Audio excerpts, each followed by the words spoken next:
Hello friends. Shashi Agarwal channel के अंदर मैं doctor Shashi Agarwal welcome you all. आशा करती हूँ आप सब लोग जो हैं सेफ हैं, लाइफ को एंजॉय कर रहे हैं और साथ साथ एंजॉयमेंट के साथ आप लोगों ने अपनी स्टडी के ऊपर भी फोकस बनाए रखा है।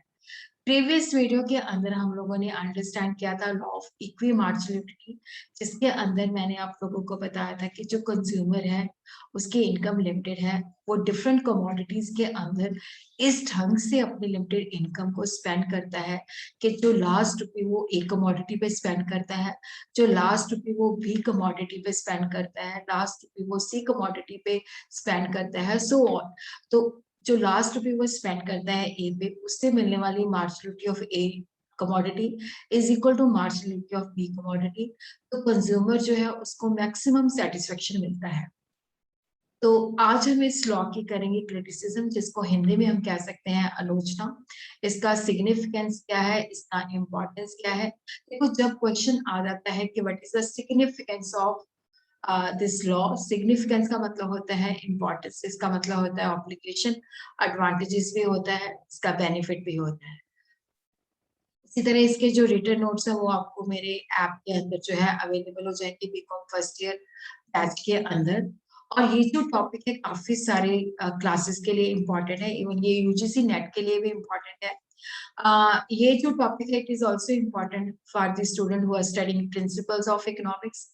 और उसी तरह क्या है कि ये जो टॉपिक है it is also relevant for the student of business economics, it is also relevant for the student who are studying managerial economics, it is also relevant for the students who are studying microeconomics।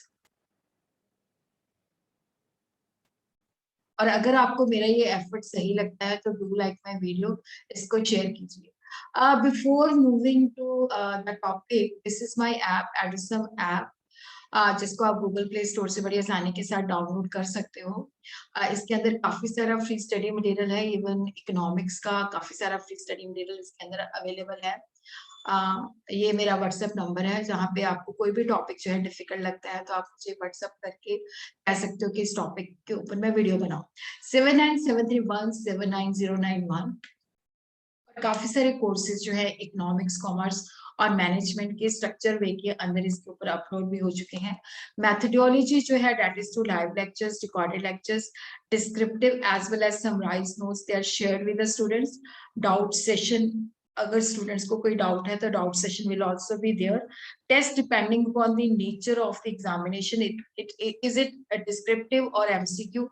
तो जैसा भी आपका nature of test है उसी के हिसाब से आपको टेस्ट सीरीज प्रोवाइड की जाएगी। क्रिटिसिज्म, अब देखो, जैसे लॉ ऑफ इक्वी मार्जिनलिटी हमें बताता है कि हम अपनी लिमिटेड इनकम को किस तरह से स्पेंड कर सकते हैं ताकि हमें मैक्सिमम सेटिस्फेक्शन मिले। अब कुछ इकोनॉमिस्ट ने इसको क्रिटिसाइज किया है, जैसे इसके अंदर अजम्पशन था कि consumer is not always rational. देखो, रैशनल का मतलब होता है विवेकशील, जो हम पंजाबी में कह सकते हैं सियाना है। तो consumer is not always rational. Consumer जब मार्केट के अंदर जाता है तो कई चीजें क्या होता है कि उसे नहीं चाहिए होती है, बट स्टिल वो बाय कर लेता है। कई बार वो इम्पल्सिव बाइंग करता है जिनकी उनकी जरूरत भी नहीं होती। तो it is not always correct to assume कि कंज्यूमर जो है फुली रैशनल है। कई बार कंज्यूमर जो होता है सुस्त होता है, वो इतना ज्यादा बॉदर नहीं करता कि ये चीज मुझे ज्यादा यूटिलिटी देती है या ये चीज मुझे लेस यूटिलिटी देती है। तो वो कस्टम, हैबिट और फैशन से भी इन्फ्लुएंस होकर चीजें परचेज कर लेता है। और सेकंड थिंग जो है, consumer is not always calculating. जैसे हमने इसके अंदर अज्यूम किया कि कंज्यूमर रैशनल है, वो मार्केट के अंदर जाता है तो हमेशा कंपेयर करता है कि ये चीज मुझे ज्यादा यूटिलिटी दे रही है, ये चीज मुझे कम यूटिलिटी दे रही है। तो कंज्यूमर जो होता है हमेशा कैलकुलेट नहीं करता। वो कभी जब मार्केट के अंदर जाता है तो कई बार वो इम्पल्सिवनेस से चीजें परचेज कर लेता है, तब मतलब कैलकुलेट ही नहीं करता कि इससे मुझे ज्यादा मिल रही है या इससे मुझे यूटिलिटी नहीं मिल रही। Non availability of certain goods, देखो कई बार हम मार्केट के अंदर जाते हैं, हमें पता है कि ये कमोडिटी हम परचेज करेंगे, इसके साथ ये करेंगे तो हमें मैक्सिमम सेटिस्फेक्शन मिलेगी। बट मार्केट के अंदर हम जाते हैं तो वो चीज हमें अवेलेबल ही नहीं होती, तो हमें उसका जो है सब्स्टिट्यूट ढूंढना पड़ता है, जो कि इतना बढ़िया नहीं होता। तो जब शॉर्टेज ऑफ गुड्स होती है तो हमें ऐसी चीजें खरीदनी पड़ती है जो कि जो कि मैक्सिमम सेटिस्फेक्शन नहीं देती। तो भी ये लॉ वहां पे एप्लीकेबल नहीं है। If goods giving more utility are not available in the market, the consumer will have to consume those goods which are giving less utility. मान लो मुझे इंडक्शन लेना है, तो ऑब्वियसली वो अवेलेबल नहीं है, तो मुझे अगर इंडक्शन अवेलेबल नहीं है तो कोई और चीज खरीदनी पड़ेगी जो मुझे कम यूटिलिटी देती है। Influence of fashion, custom and habits. देखो कई बार जब हम खरीदते हैं चीजें या यूज करते हैं या कंज्यूम करते हैं, तो फैशन, कस्टम एंड हैबिट से भी इन्फ्लुएंस्ड होती हैं। वो चीजें हो सकता है ज्यादा यूजफुल ना हो, बट वो फैशन के अंदर है, तो इसलिए क्या होता है कि हम उन चीजों को यूज करते हैं, कंज्यूम करते हैं। तो ये लॉ वहां पे भी एप्लीकेबल नहीं है। और उसी तरह देखो यहाँ पे हमने अज्यूम किया था कि छोटी छोटी मात्रा के अंदर हम चीजें खरीद सकते हैं, बट कई चीजें हमें पूरा यूनिट खरीदना पड़ेगा। जैसे टीवी है तो टीवी खरीदना पड़ेगा पूरा। टीवी को हम छोटे छोटे पार्ट्स के अंदर किस तरह से ले सकते हैं। रेफ्रिजरेटर है तो रेफ्रिजरेटर पूरा खरीदना पड़ेगा, छोटा कैसे खरीद सकते हैं। तो ये लॉ वहां पे भी एप्लीकेबल नहीं है, जहाँ पे हम चीजों को छोटी छोटी मात्रा में नहीं ले सकते। कई बार देखो कंज्यूमर जो होता है उसको इतनी नॉलेज नहीं होती, वो मतलब इंफॉर्मेशन नहीं होती। तो जैसे उसको प्राइस के बारे में नहीं पता, ये नहीं पता कि लेस एक्सपेंसिव सब्स्टिट्यूट अवेलेबल है, या कमोडिटी को अलग अलग चीजों के अंदर भी यूज किया जा सकता है। तो ये जो लॉ है, अगर कंज्यूमर जो है इग्नोरेंट है, डेफिनेटली वहां पे वो यूटिलिटी को कंपेयर नहीं करेगा। और उसी तरह हम देखते हैं कि ये जो लॉ है, इनडेफिनेट बजट पीरियड। देखो यहाँ पे हमने ये अज्यूम किया था कि उसका जो पीरियड होता है जिसके अंदर वो चीजों को खरीदता है या कंज्यूम करता है या यूज करता है, वो पीरियड जो होता है डिफाइन होता है, गिवन होता है।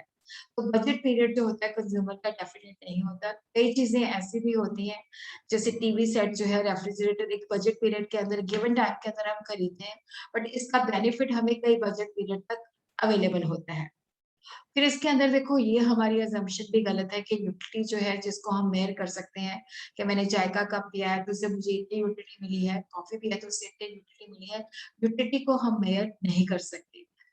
और marginal utility of money constant मानते हैं, तो ये अजम्पशन भी हमारी गलत है, क्योंकि मार्जिनल यूटिलिटी ऑफ मनी जो है ये भी चेंज होती रहती है।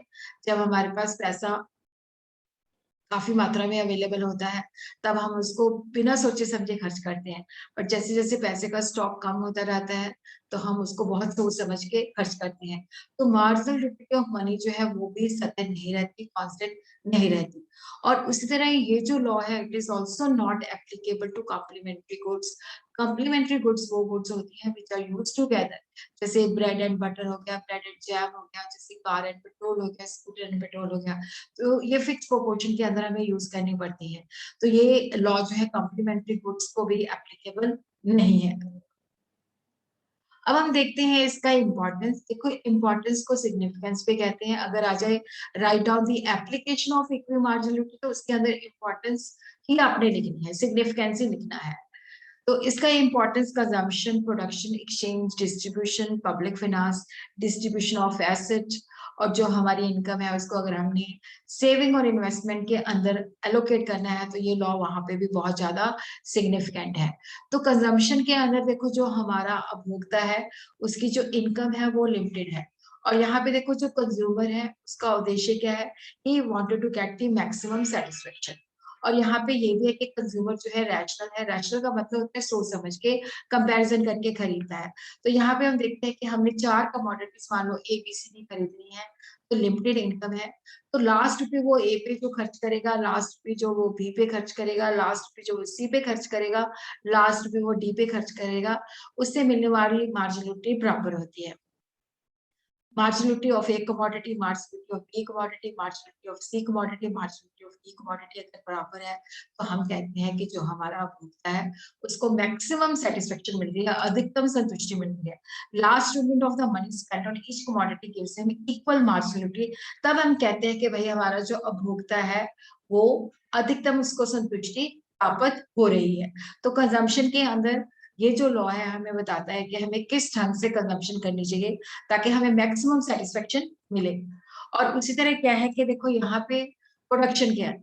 अब देखो जो प्रोड्यूसर है उसका ऑब्जेक्टिव क्या होता है, तो मुझे वही मैक्सिमम प्रॉफिट, मैं इस ढंग से फैक्टर्स ऑफ प्रोडक्शन को यूज करूं कि I should get the maximum profit. जैसे लैंड, लेबर, कैपिटल, एंटरप्रेन्योर है। तो ये फैक्टर्स ऑफ प्रोडक्शन को वो इस ढंग से यूज करता है कि marginal productivity of each factor एक दूसरे के बराबर हो जाती है। Marginal productivity of land, marginal productivity of labour, marginal productivity of capital becomes equal, तब प्रोड्यूसर को हम कहते हैं कि मैक्सिमम प्रॉफिट अवेलेबल होता है। एक्सचेंज होते हैं अदला बदली। अब देखो यहाँ पे जैसे मान लो हमारे पास लेस यूटिलिटी वाली चीजें हैं, तो हम उनके बदले में जो मोर यूटिलिटी वाली चीजें हैं उनको लाना चाहते हैं। तो ये जो एक्सचेंज है, ये जो अदला बदली है, वो तब तक चलती रहती है जब तक के दोनों की मार्जिनलिटी एक दूसरे के बराबर ना हो जाए। Replacing of goods giving which are giving us less utility with more utility. और ये अदला बदली तब तक चलती रहती है जब तक के सारी जो भी यूनिट्स हम आपस में रिप्लेस कर रहे हैं उनकी मार्जिनल यूटिलिटी जो है एक दूसरे के बराबर हो जाती है। डिस्ट्रीब्यूशन, अब देखो डिस्ट्रीब्यूशन के अंदर जैसे नेशनल इनकम है, हमें पता है लैंड को रेंट मिलता है, लेबर को वेजेस मिलती है, कैपिटल को इंटरेस्ट मिलता है, एंटरप्रेन्योर को प्रॉफिट मिलता है। तो हम एक फैक्टर को दूसरे फैक्टर की जगह पे सब्स्टिट्यूट करते रहते हैं जब तक कि उन सबकी मार्जिनल प्रोडक्टिविटी एक दूसरे के बराबर हो जाती है। अब पब्लिक फिनांस, जैसे फिनांस मैनेजर टैक्स लगाना चाहता है, तो इकोनॉमी के अंदर कुछ लोग बहुत ज्यादा अमीर होते हैं, कुछ लोग बहुत ज्यादा गरीब होते हैं, तो टैक्स इस ढंग से लगाया जाता है कि सबका सेक्रीफाइस एक दूसरे के बराबर हो जाए। क्योंकि जो अमीर लोग होते हैं उनके पास पैसा बहुत होता है, वेल्थ बहुत होती है, तो उनको इतना ज्यादा जो है इतना ज्यादा मतलब सेक्रीफाइस नहीं करना पड़ता। गरीब लोग जो होते हैं उनकी इनकम थोड़ी होती है, तो अगर उन पे टैक्स लगाया जाए तो ज्यादा सेक्रीफाइस होता है। तो टैक्स इस ढंग से लगाए जाते हैं कि मतलब यहाँ पे जो है सबका मार्जिनल सेक्रीफाइस एक दूसरे के बराबर हो जाए। Tax are imposed in such a way that marginal sacrifice is same. और यहाँ पे देखो क्या होता है कि हमारा जो सिस्टम है टैक्सेशन का प्रोग्रेसिव है। प्रोग्रेसिव का मतलब होता है जैसे जैसे हमारी इनकम बढ़ती जाती है, टैक्स जो है हमें ज्यादा देना पड़ता है। तो एक देश को मैक्सिमम सोशल एडवांटेजेस तभी मिलेगा जब मार्जिनल सोशल सेक्रीफाइस जो होता है that is equal to marginal social benefit. उसी तरह distribution between saving and consumption, जब हमने ये डिसीजन लेना होता है, हमें पता है कि जो हमारी इनकम है, देखो जो हमारी इनकम है उसका ये हमारी वाई जो है दैट इज द इनकम, और सी जो है दैट इज द कंजम्पशन, जो हम खर्च करते हैं अलग अलग चीजों के ऊपर, अलग अलग यूजेस के ऊपर। एस जो है हमारी सेविंग है। अब ये हमारी इनकम को कितना कंज्यूम करना है, कितना सेव करना है, ये डिसीजन लेना है। और इस ढंग से हम डिसीजन ले सकते हैं ताकि हमें मैक्सिमम सेटिस्फेक्शन मिले, मैक्सिमम लगे कि यूटिलाइजेशन हुई है। तो income should be distributed in saving and consumption such a way कि जो लास्ट रुपए हम कंज्यूम करते हैं, जो लास्ट रुपए हम सेव करते हैं, उसके अंदर जो मार्जिनल यूटिलिटी है वो सेम होनी चाहिए।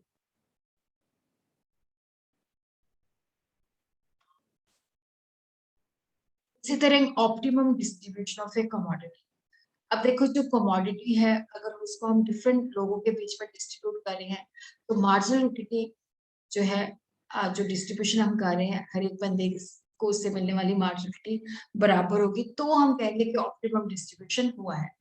उसी तरह जब हमारे पास क्या होता है कि हमारे पास सेविंग होती है, उसको हमने अलग अलग एसेट के अंदर इन्वेस्ट करना होता है। जैसे मान लो हमारी इनकम लिमिटेड है, उसमें से हमने सेव किया, 100 रुपीज सेव किया, तो उसका कितना हमने बैंक डिपॉजिट में डालना है, कितना शेयर मार्केट के अंदर डालना है, कितना रियल एस्टेट के अंदर डालना है, कितना गोल्ड के अंदर डालना है।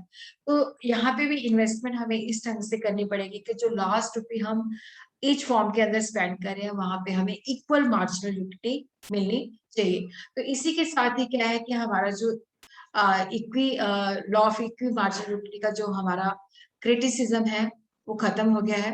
और अगर आपको इसके अंदर कोई डाउट है तो आप लोग कमेंट बॉक्स के अंदर लिख सकते हो। कोशिश होगी कि जो भी आपका डाउट है, जो भी आपकी प्रॉब्लम है, उसके ऊपर मैं वीडियो लाके आपको उस टॉपिक को, उस आपकी जो डाउट है उसको अच्छे तरीके से बता सकूं। और उसी तरह क्या है कि अगर आपने मेरे चैनल को सब्सक्राइब नहीं किया हुआ तो डू सब्सक्राइब माय चैनल। और उसी तरह क्या है कि अगर आपको रिटन नोट चाहिए तो आप लोग डाउनलोड कर सकते हो मेरी ऐप, जो कि एडुसन ऐप है। Thank you for